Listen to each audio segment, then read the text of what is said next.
యూరోప్లో షూట్ చేస్తున్నాం. -10 degrees.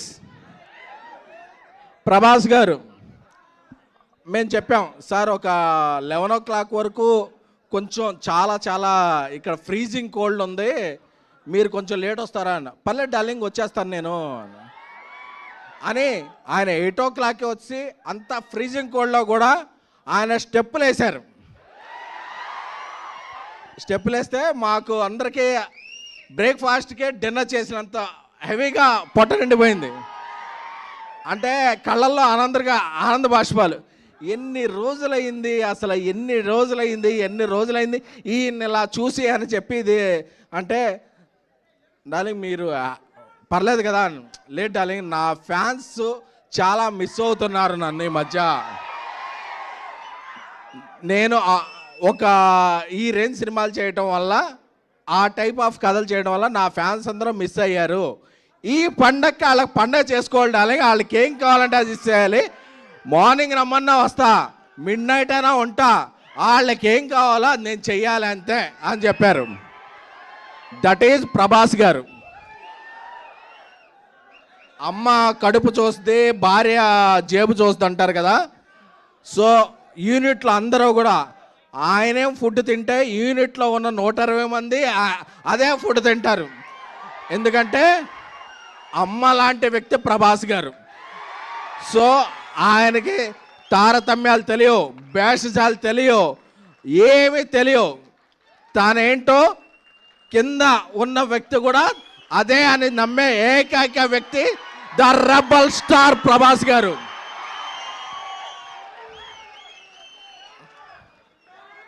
అంటే ఆయన గురించి చెప్పుకుంటుంటే 1 కాదు 2 కాదు, ప్రతిరోజు ఒక ఎక్స్పీరియన్స్, ప్రతిరోజు ఒక ఎక్స్పెరిమెంట్. అంటే ఈ సినిమాలో ఇంట్రో సాంగ్ ఉంది, మెలోడీ సాంగ్ ఉంది, 3 హీరోయిన్లతో కలిపి సాంగ్ ఉంది. అంటే మీరు ఎన్ని బస్తాల పేపర్లు తెచ్చుకుంటారో ఇంటర్వెల్కి అయిపోతాయి. సెకండ్ హాఫ్కి మళ్ళీ బయటికి వెళ్ళి తెచ్చుకోవాలనే పరిస్థితి. ఎందుకంటే మీరు ఈ మధ్య చూసిన సినిమాలో ఆయన ఆ సబ్జెక్ట్స్ దృష్ట్యా సాంగ్స్ లేవు, స్టెప్పులు లేవు, హీరోయిన్ లేరు, రొమాన్స్ లేదు, ముద్దు ముచ్చట్లేవు. అన్నీ కలిపితే the Raja Saab pan India film. అప్పుడప్పుడు కొందరు అడుగుతుంటారు, మారుతి గారు ఇంతకుముందు ఈ రేంజ్ సినిమా తీయలేదు కదా, ప్రభాస్ గారితో ఎలా తీశారని. ఈ రేంజ్ సినిమా తీయడం గొప్ప కాదు, ఈ రేంజ్ హీరోని అర్థం చేసుకోవడం గొప్ప. అందుకే ప్రభాస్ గారు ఈ మధ్య ఏ సినిమాల్లో రెబల్ ఓడ్ లేదు, ఓ కలర్ఫుల్ షర్ట్ లేదు, అన్నీ కలిపి ఫుల్ మీల్స్లా ఆయన ఇవ్వగలిగాడంటే అది మారుతి ప్రభాస్ గారి మీద పెంచుకున్న ప్రేమ, ప్రభాస్ గారు మారుతి గారిని మీద పెంచుకున్న నమ్మకం. ఈ రెండు కూడా June 8 మిడ్-నైట్ నుంచి వచ్చే ప్రీమియర్లో అప్పుడప్పుడు సింగిల్ లేట్ అవ్వచ్చు, అప్డేట్ లేట్ అవ్వచ్చు, కానీ మనం అప్డేట్గా ఉంటాం. ప్రభాస్ గారు బాహుబలి వచ్చిన తర్వాత ఆయనకు ఇంటలెక్చువల్ ఫ్యాన్ సర్కిల్ కూడా వచ్చింది. ఎందుకంటే జమ్మల మడుగు నుంచి జపాన్ వరకు, అనకాపల్లి నుంచి అమెరికా వరకు ఆయనకు ఫ్యాండమ్ ఉంది. ఇందులో వింటేజ్ ప్రభాస్ గారిని మిస్ అయిన ఫ్యాన్స్ ఉంటారు, ఇంటలెక్చువల్ ఫ్యాన్స్ ఉంటారు. అందరికీ ఒకటే మాట చెప్తున్నా, రోజు social media, Twitter, Snapchat, Instagram, ShareChat అన్నిట్లో ఉంటా. నేను మాట చెప్పేస్తే రేపు వెళ్ళిపోలేను. బట్ ఈ అన్ని ఒట్లో ఉన్న వాళ్ళందరూ కూడా సాటిస్ఫై అయ్యే సినిమా June 9 ద రాజా సాబ్. ఎందుకంటే మీకు ఎమోషన్ తెలుసు, నాకు ప్రమోషన్ తెలుసు. విశ్వప్రసాద్ గారు ఆయన సినిమా విజన్ ఎలా ఉంటుందో, ఆయన సినిమా కమాండ్ ఎలా ఉంటుందో మీకు తెలియదు. బట్ మిరాయ్ అనేది ఒక టీజర్, రాజా సాబ్ అనేది ఒక సినిమా. తమన్ డార్లింగ్ ఇప్పుడు ఇక్కడికి రావాలి కాబట్టి కొత్త సాంగ్ ఈ కొన్ని లేట్ అవుతుంది, నేను ఇక్కడే ఉంటాను. నేను ఆ ఫ్యాన్స్ని ఫేస్ చేయడం కాదు, ఇక్కడ లక్షల మంది నాకు ట్వీట్లు కొడుతున్నారు, వాళ్ళందరినీ సాటిస్ఫై చేయాలని చెప్పి తను అక్కడే ఉండి సాంగ్ పంపించాడు. ఇప్పుడు లోడ్ అవుతుంది. ఏం లేదు, చిన్న ఒక టెక్నికల్ డిచ్, ఒక టిఫ్ ఫైల్ బదులు డీపెక్స్ ఫైల్ బదులు టిఫ్ ఫైల్ అప్లోడ్ అయింది. అందుకే మీరు ఇక్కడ వెయిట్ చేయాల్సి వచ్చింది. మన ఇదేంటంటే ఇక్కడ మీ అందరికీ చూపించేస్తే అది రికార్డ్ చేసి ట్విట్టర్లో పెడతారు. అప్పుడు టైమింగ్లో గ్యాప్ ఉండదు మన సినిమాలో. ఆల్ డియర్ రెబల్ ఫ్యాన్స్, నాకు తెలుసు మీ ఆకలి తెలుసు, మీ హంగర్ తెలుసు, మీ స్టార్వింగ్ తెలుసు.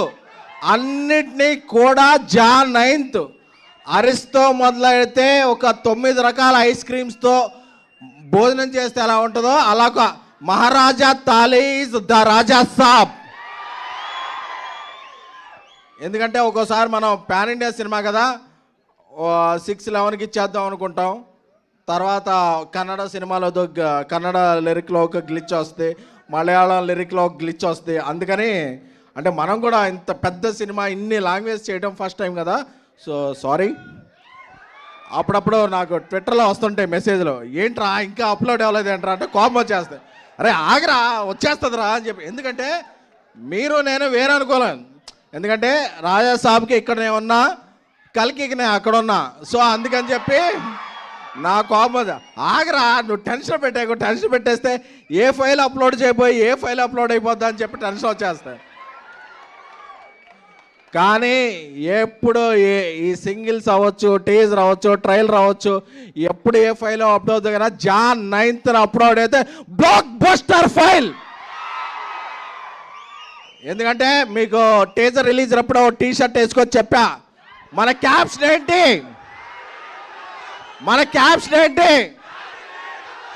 తెలుసు కదా, అది మాత్రం మారలా. ఎందుకంటే నెగిటివ్ ఆర్టికల్స్ రాస్తున్నారని టీ షర్ట్ మార్చుకొచ్చాను, కానీ ఇన్నర్ ఎమోషనల్ మాత్రం అదే. ఎందుకంటే ప్రభాస్ గారు యాక్ట్ చేస్తున్నారు ప్రతిరోజు సెట్లో ఉన్నా, డ్యాన్స్ చేస్తున్నారు ప్రతిరోజు సెట్లో ఉన్నా, యాక్షన్ ఎపిసోడ్స్ రోజు ప్రతిరోజు సెట్లో ఉన్నా. దీని అమ్మా హై అంటే ఒక ఇది చెప్పాలి. అప్పుడప్పుడు ఒక చిన్న కథ చెప్తా. ఒక రాజ్యానికి ఒక రాజు ఉంటాడు. ఆయన తన ప్రజలందరికీ కూడా పండగ వచ్చినప్పుడు ఒక మంచి విందు భోజనం పెడుతుంటాడు. కాకపోతే ఆ రాజు కాలక్రమేణా చక్రవర్తి అయిపోతాడు. ఎన్నో రాజ్యాలు వచ్చేస్తాయి, ప్రపంచమంతా తిరగాల్సి వస్తుంది, సూట్లు వేసుకోవాల్సి వస్తుంది, బూట్లు వేసుకోవాల్సి వస్తుంది. మన ఫుడ్ మర్చిపోయి వాళ్ళ ఫుడ్లోకి వెళ్ళి వాళ్ళ బట్టలు వేసుకోవాల్సి వస్తుంది. బట్ ఒక్కసారి లేదు, నా ప్రజలు నన్ను మిస్ అవుతున్నారు, నేను నా ప్రజలు మిస్ అవుతున్నాను, వచ్చి చూస్తే పెట్టే ఫుడ్డే ఉంటుంది కదా, అదే దా రాజా సాబ్. కంటెంట్ వచ్చిందా? కంటెంట్ వస్తే ఒకసారి కంటెంట్ చూసి మాట్లాడుకుందామా? అప్పుడు చాలా ఎక్సైట్మెంట్ ఉంటుంది.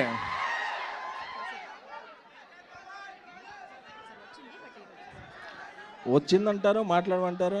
వాళ్ళతో నేను ఏదైనా ఫ్రాంక్ గా చెప్పాలి.